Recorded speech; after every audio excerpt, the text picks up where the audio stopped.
All right, so any one of these is great, but they really, really, really are different. The Where should we start? Let's just start with the first one. Okay, this is a classic. You see it in really a lot of studios. I mean, yeah, there's some guys that like I will say this. There better compressors that do that you just make this sort of like you don't need it. Yeah. If you have the money and you have the compressors, do it. But if you don't have the money, there is nothing wrong with this. And the differences, as you will hear or have heard, are kind of subtle in a way. And it's funny because I kind of think this right here, maybe I will put it in between these two, because this guy can kind of do what this does and it can kind of do what this does. You know, and this being the Carnhill, this being the Cinemag. So it's really cool. Um, and, you know, part of what makes it cool is if you're coming from plug-in world, these, you have got to experience, if you really take your engineering and your recording seriously, you have to experience what it's like to actually turn the knobs and hit the compressor, and like immediately stuff will make sense that doesn't make sense when you're just using a plugin. It's just that simple. You know, what a tool to learn on, and what an awesome tool. And it does something, no matter what anybody tells you, a plugin doesn't sound like this, and a plugin doesn't sound like this. You know, it's like, it's awesome, and it's way more fun, I promise you. But back to what makes this cool. Big chunky knobs, awesome view meters, and meters being one of my favorite things about this is you actually have 3 meters, okay? This one is can do either the input or the output of the audio. So if you're checking, you know, is it coming from my DAW? If it's way over here in the red and it's distorting that, you turn it down in your DAW and get it back there. Boom. Then you flip it over to output and you can see, oh, it's way down here. So I know I can crank this up louder, you know, and get a healthier signal. And and if it's in red, I can see it. And remember, being analog, it buried in the 3 sometimes is exactly where you want it to be. You know, it's not digital. But regardless, you have ways to measure that. This, another output level that never changes. You know, I never run it into the red there, but whatever. I generally don't look at compressors as fuzz factory or distortion boxes, really. But it's more of a texture density thing for me. But regardless. And then this guy is a really important one. It's a really easy way to see how much you're compressing.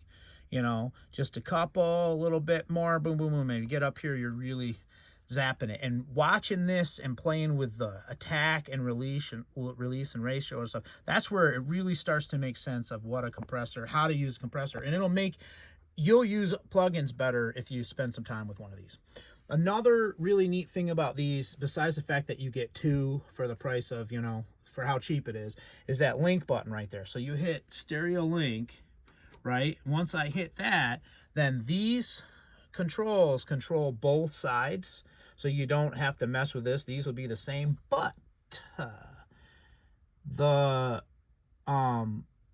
bypass, you do have to bypass in both, I believe. But the thing is, this output, if you see it says balance, like on this one, you see where it says balance? So when you're in stereo mode, you make all these things, and let's say you've got a little bit more sound over here, you can turn this and add a little more gain on the right and make your mix balance. Make sense? So it's kind of like like you would say, a mastering tool or a finishing tool on a mix, or just, you know, you've got a room overheads that aren't sitting, or you want to creatively mess with them, you can do that. Really neat. It's just another tool. And yes, this thing sounds good. If you just run audio through it without compressing, sounds different. It sounds better. It sounds good. So that's a generally positive thing. Some pieces of gear, it doesn't sound better. This is one of those things. You'll hear people talk about it. Now let's skip down real quick. We're going to the Pro VLA. This is the one that I bought as a regular unit, sent it away to Revive, and just to get that customer experience, because I've read all, you know, the different tales of what it's like to Revive, and I've heard all the arguments about why you would mod and how it's not worth it and just buy a better piece of gear or whatever. But you know what, here's for me, the bottom line. This is true.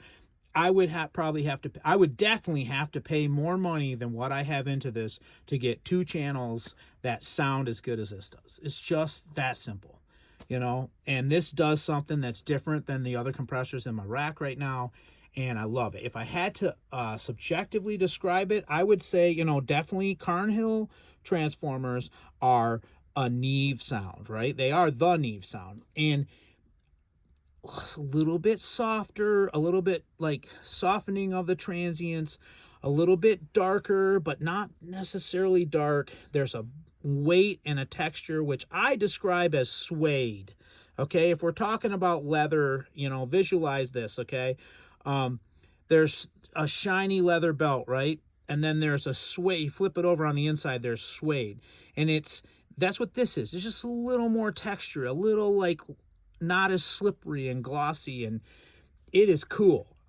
I don't want to ruin it for somebody if that doesn't make sense to you, but just absolutely awesome. Pillowy, billowy, but always solid at the same time, which is neat.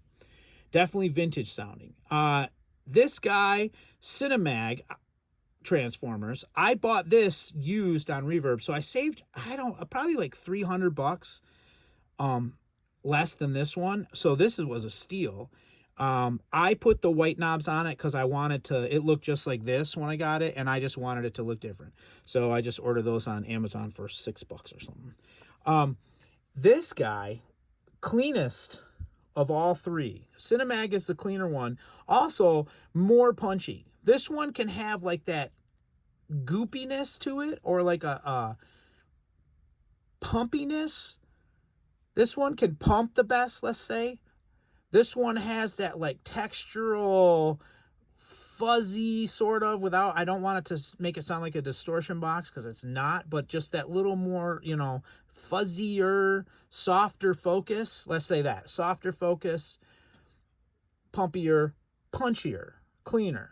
Amazing. Like, for instance, yes, I would probably use this more on, well, I don't know. I say I would use it more on drums and percussion, but a snare slammed into this has that saturation and that like thud that a Neve should have. So I don't know. They're just awesome. You heard for yourself. I'm not going to describe it. Watch the videos if you haven't watched them. I love all 3. I don't see myself getting rid of any of them. Just because they're awesome. I would have to really, you know, decide I'm going to spend more money. And I just don't even know if, like, you know, if I'm going to eventually be able to afford a really expensive, you know, Neve, like literally a Neve or some other really high-end clone of a Neve, 2 of them, then why not keep this thing, which would then be cheap, to use on those as I'm tracking live, or, you know, which I have no problem doing, by the way. Why not keep them, you know, unless I got to raise the money, which is no fun. We've all lost gear that we miss that way. But let's just sum this up by saying I really had fun doing it. I really like this gear. Thanks for watching. Subscribe if you haven't already. Bye.